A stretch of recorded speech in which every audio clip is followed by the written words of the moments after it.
Vous écoutez Radio Panique. Tam tam tam tam tram tam tam tam tam tam tram tam tam tam. La marquise de Montpérou est de retour et cette fois-ci, bien que nous soyons éloignés physiquement, nous sommes plus proches que jamais de nos auditeurs, connectés par le cœur.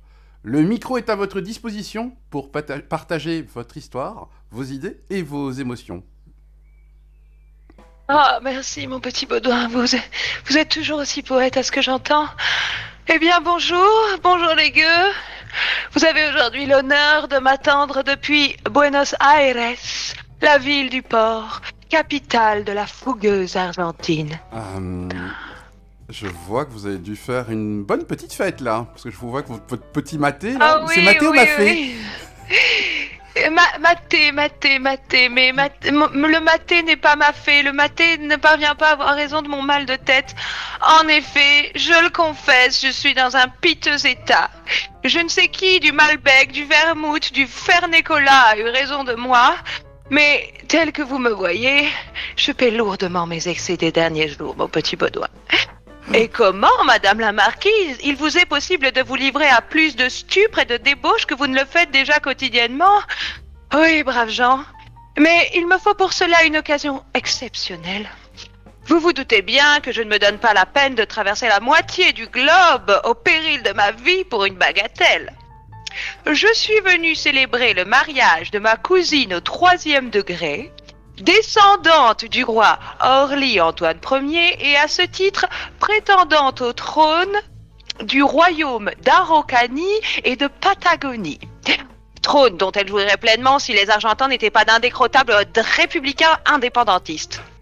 Mais nous leur pardonnons, car ce sont, à ma connaissance, les seuls qui ont eu l'audace et le bon goût de faire du rose la couleur de leur palais présidentiel. Okay. Laissez-moi vous dire que la Casa Rosada, ça a une autre gueule que le palais de l'Élysée. Et vous savez que je m'y connais en palais. Dans ce pays de dangereux marxistes, donc, les services publics sont fermés le samedi. Les Argentins prennent un jour de congé en plus de leur week-end pour venir officialiser leur union à la commune et leurs proches avec. Et je peux vous dire qu'ils n'étaient pas peu dans la salle. Je fus même forcée de rester debout une personne de ma qualité. Ah, quand il s'agit d'escamoter un jour de labeur, on se souvient de ses devoirs envers la reine de Patagonie et son nouveau consort. Je n'ai pas chez ce bon Manu qu'on verrait ça, et encore moins chez Georges-Louis Boucher et Alexandre. Heureusement, Javier, le nouvel occupant de la susmentionnée Maison Rose, va mettre bon ordre dans cette décadence. Grâce à sa tronçonneuse, les services publics ne seront plus fermés les week-ends. Ils seront fermés tout court. Mais dans sa sagesse, ma cousine avait eu l'à-propos d'organiser les épousailles un vendredi, journée de toute façon destinée à se terminer dans les libations. Et que vous dire, braves gens, du repas de noces à l'abri d'une tonnelle où je fus présentée à toute la branche patagone de ma famille, non sans être dévorée par les moustiques, jusqu'au grand bal où l'on a pu voir danser tout le gratin porteño, l'événement s'est entièrement déroulé sous le signe d'une gaieté bon enfant qui n'a rien cédé au raffinement. Seules les 2 pièces montées fourrées au dulce de leche ont peut-être témoigné d'un peu trop d'enthousiasme. Ou peut-être c'est moi qui ai mis trop d'enthousiasme à les déguster, je ne sais pas. Alors, venons-en aux détails que vous attendez toutes et tous, la robe de la mariée.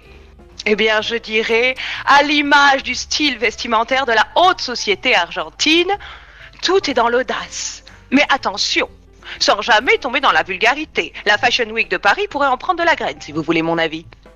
Fille du blanc, désuet et sexiste, du jaune, des paillettes, de longs cheveux noirs négligemment lâchés le long d'une silhouette admirablement mise en valeur, c'est bien simple, à côté de la reine de Patagonie, Kate Middleton n'est qu'une souillon. Il faut dire que le spécimen de gaucho que ma cousine au 3e degré s'est dégoté. Oh, savez-vous ce qu'est un gaucho, mon petit Baudouin? Non, pas du tout. Eh bien, je vais vous expliquer, c'est tout simplement un genre de cow-boy de là-bas. C'est le symbole idéalisé du peuple argentin. Eh bien, le gaucho qu'elle s'est choisi, laissez-moi vous dire qu'il a autrement plus de prestance que nos cousins britanniques qui, osons le dire, ont un peu abusé de la consanguinité.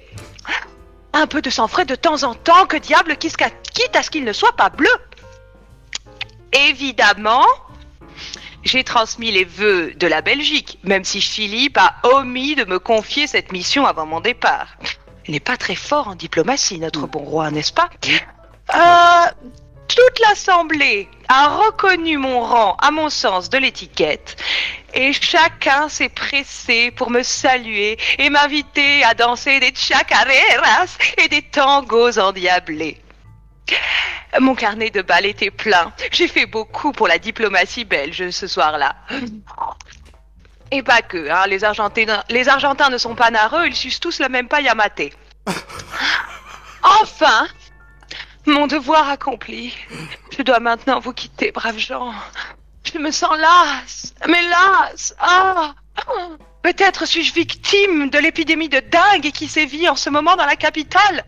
Non, je parle de la maladie transmise par les moustiques, mon petit Baudouin, pas du nouveau président. Et je sais ce que vous allez dire. Oui, je sais ce que vous pensez. Dingue, je le suis déjà. Eh bien, vous rirez moins si je ramène la maladie en Europe en guise de souvenir. Vous voyez, le délire me prend, se manifestant par des jeux de mots douteux. Laissez-moi. Adieu, braves gens. À dans 2 semaines, si je survis. La marquise de Montpellier. En direction de Buenos Aires, toutes les 2 semaines sur le 105.4 FM de Radio Panique. Si je survis à la dingue. Radiopanique.org. Revenez-nous vite, marquise, on a besoin de vous. C'est promis.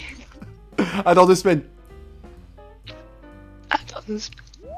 Vous écoutez Radio Panique.